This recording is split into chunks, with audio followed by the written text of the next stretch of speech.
guys, welcome to Black Friday, the last episode prior to the release of Black Ops 2. I don't know about you, Canuck, but I am stoked out of my freaking tree. Woohoo! Yes, that pretty much sums it up.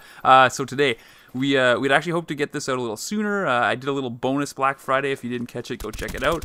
It's Death of the Moab, but today we're talking specifically about Black Ops, and we're giving it our report card.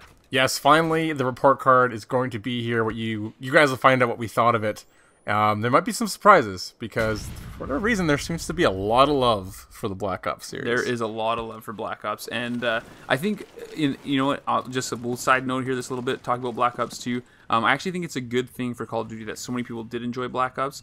I think it's going to bring a lot of people back for Black Ops 2 that maybe skipped Modern Warfare 3, but they're also going to get that Modern Warfare flavor and feel and speed that we really enjoy, because Black Ops 2 has obviously cranked it up a bit. So please enjoy this one of my last free-for-all games in Black Ops before I play the hell out of Black Ops 2. Yes, likewise. Right, let's get started. So we're going to start with graphics. We're going to do this video a little bit differently than our last report card because me and A-Bomb pretty much agree on every single aspect. So graphics, throwing it out there, C+. Yep. There's not a whole lot to say about it. I was really unimpressed when the game first came out. It didn't really improve. It was mediocre. The textures are really washed out from a color perspective. Yeah. Gray. The player models are mediocre. The gun animations are mediocre. The gun models are mediocre. It was just a whole lot of bland, and for that reason, we're giving it a C+. So the cool thing is Treyarch also kind of said that themselves when talking about Black Ops 2, so I'm glad they agree. Yeah, and it definitely looks like they've stepped up their game for Black Ops 2 on that front. All right, playability. Now this is why I think this game was so well received by the masses, and you had a lot of casual Call of Duty players that loved Black Ops, and even some non-Call of Duty players that got into the series because of it. And I think the playability was actually very, very good. It was a little more forgiving than some of the other Call of Duty titles. Regardless of the stats and the numbers, firefights weren't as instantaneous. And while I'm not a fan of that, a lot of people are. And for that, I'm giving it a B. Or we are giving it a B. Yeah, I completely agree on all of that. I believe the playability really catered to those that wanted to, I don't know, be alive for longer than 5 seconds. Although I still love the frantic pace of the Modern Warfare series. I will say this, Black Ops 2 looks a lot faster. Yes. And for that, well, this game gets a B. Yeah, absolutely. So what do you think about weapons, Canuck? All right, well, weapons, that's a tough one. Weapons for me is a C+. Yeah, and I mean, if you care to elaborate, I would say that the reason for that is that there was a lot of guns that weren't very useful. They were secondaries? Yeah, secondaries were trash. Most people in Black Ops ran around with like stingers or whatever that. I can't remember which. It might have been stingers, it might have been SMAWs, whatever it was. Because all the handguns were absolute trash, and it was so frustrating when you ran out of ammo with your primary. Like there's just nothing left to do with it. Yeah, it's C+. I hope you guys can agree with that. Think about how many weapons you actually used, and that's why we came up with that grade. All right, maps. All right. Now there's going to be some people that are screaming things like Summit, greatest map ever. And there's a few other really, really, really good Black Ops maps. But as a whole, we're giving it a C, guys. The maps were pretty trashy. They were, again, part of it has to do with the presentation, the colors and all that were washed out, but most of it has to do with the map design itself. Wasn't good. Just look at Array. That's all I gotta say. Ugh, awful. Attempt to play that game out in any way possible without somebody camping in the back corner of the map with a sniper rifle, or worse, a rocket launcher, a noob tube of some kind. So it gets old and tired. And, there were some game types that made certain maps a lot more playable, but they didn't have that all-encompassing every game type works well, and obviously not every map works well on every game type, but this was worse than usual. So. And if you say Nuketown, you should be shot. Oh, gosh. Because that didn't fit in the game at all. Nope. And if that was your favorite, then that just goes to show you how bad the rest of the maps were. All right. We're going Jinx. We're going UI.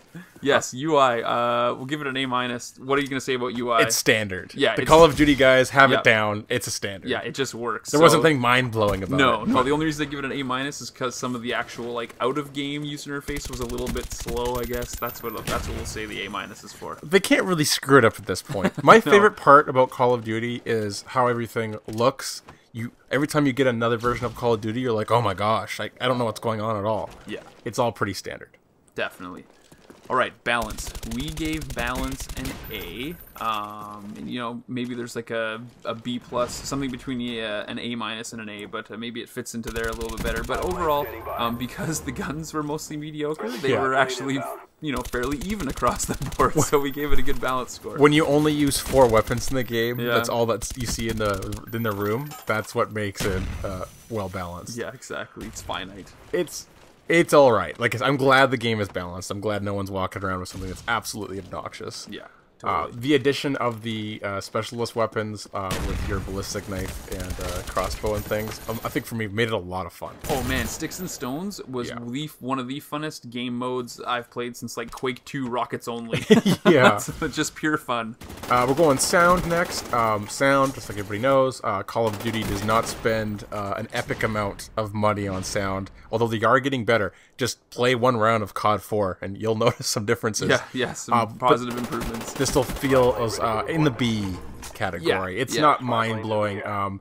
They paid some attention to some sounds. The nice thing is that they fixed the issue with being able to hear footsteps better and things, but right off the bat when this was released, it would have been tough to give them a B. Yeah, totally. And I say the biggest reason we give it a B is that the sound was useful for the most part, but the quality of the sound was definitely it wasn't B quality sound, but it was B useful. You know, if that makes sense to everybody.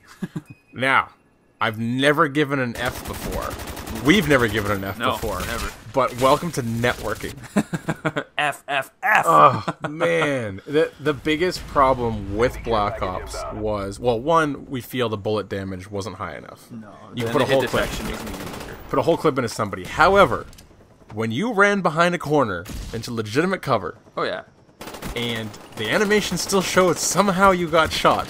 Dude, the kill cams are amazing in Black Ops. You would literally be, like, you know, even knifing, you would knife somebody. They wouldn't even be within the frame of the picture, and they'd be dead. Like, the networking was atrocious. Now, keep in mind, guys, put an asterisk next to this. We are PS3 users, and we're reviewing solely on our PS3 experience.